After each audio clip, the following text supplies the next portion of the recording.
Now moving on, CNN News 18 special ground report uncovers the data on temples destroyed in 3 decades of violence in Kashmir.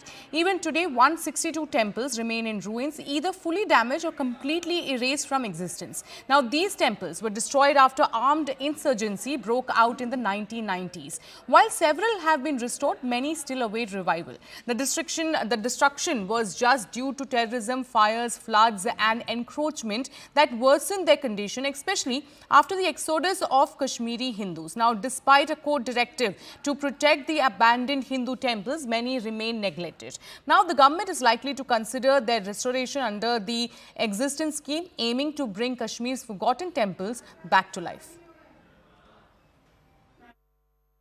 There are around 162 temples in Kashmir Valley which are either partially damaged or are fully damaged, or don't exist, or have been destroyed or are in a terrible condition because of the years of problems that Kashmir has suffered. This is one such temple in Srinagar where I'm showing you. It has been almost completely destroyed, and you wouldn't see anything inside. This is just in ruins now, and such temples do exist in many parts of Kashmir Valley. A list that CNN News 18 has been able to access clearly shows that there are temples at different locations of Kashmir which are in a very terrible condition, or have been destroyed, partially damaged, or even don't exist there anymore.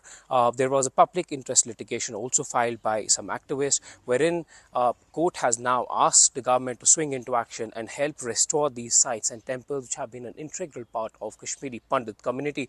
But ever since their exodus, they have become and turned into ruins, and with no help and support, but now the government has started to basically try to ensure that these temples are brought back to life, where several temples are now being renovated, reconstructed at several locations, and this is one such temple which lies in ruins from several years in Kashmir Valley. And this data that we have clearly shows us that there are 162 temples which are either partially damaged or have suffered because of all these years of militancy, and then followed by the sort of situation that existed on the ground. But now slowly the government will have to restore them, and certain temples have already been restored under several projects, but these 162 temples are still in a very bad shape.